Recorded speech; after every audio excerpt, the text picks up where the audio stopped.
Assalamualaikum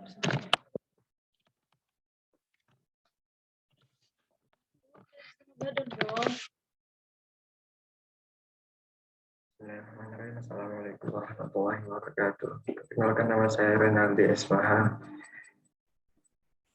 Saya dari Universitas Muhammadiyah Malang, Fakultas Hukum, ingin sedikit menjelaskan tentang hukum ekonomi bisnis dari kelas H.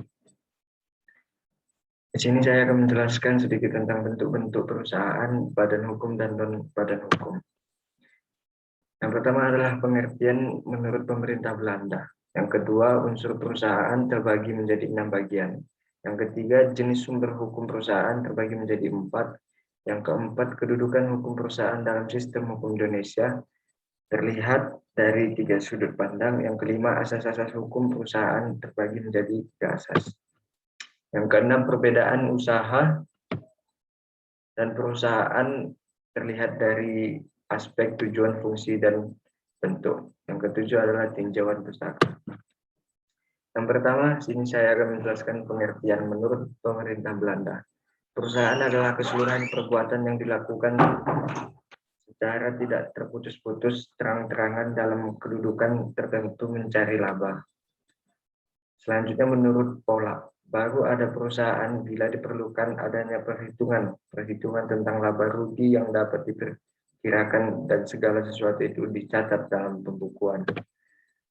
Selanjutnya, unsur perusahaan terbagi menjadi 6 bagian. Yang pertama adalah badan usaha, yang kedua kegiatan di bidang ekonomi, yang ketiga dilakukan terus-menerus, yang keempat bersifat aktif, yang kelima keuntungan dan laba, yang keenam adalah pembukaan. Selanjutnya, jenis sumber hukum perusahaan terbagi menjadi 4 bagian. Yang pertama adalah perundang-undangan, kontrak perusahaan, 3 jurisprudensi, yang keempat adalah kebiasaan. Nah, di sini saya akan menjelaskan kedudukan hukum perusahaan dalam sistem hukum Indonesia. Bagian A adalah jika dilihat dari subjeknya, maka subjek hukum perusahaan adalah pribadi atau perorangan. Nah, selanjutnya adalah pribadi hukum. Bagian B, jika dilihat dari objeknya, maka objek hukum perusahaan adalah dapat berupa benda baik berwujud material atau tidak berwujud imaterial. Bagian C, jika dilihat dari hubungan hukumnya, maka hubungan hukum tersebut dapat berasal dari perikatan karena perjanjian atau undang-undang.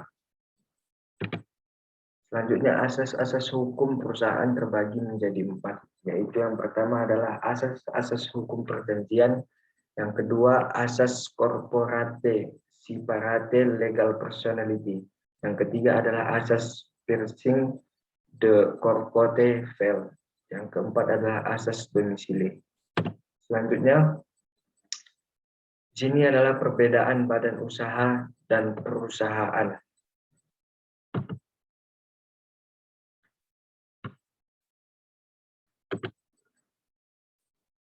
Aspek tujuan mencari laba atau memberi layanan.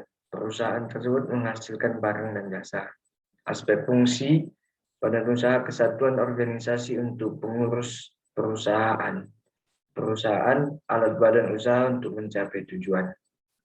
Yang terakhir adalah aspek bentuk.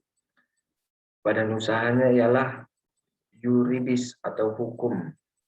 Buka huruf PT, CV, firma, koperasi, perusahaan, pabrik, bengkel, atau unit produksi. Sekian yang bisa saya sampaikan tentang materi hukum bisnis ekonomi. Assalamualaikum warahmatullahi wabarakatuh.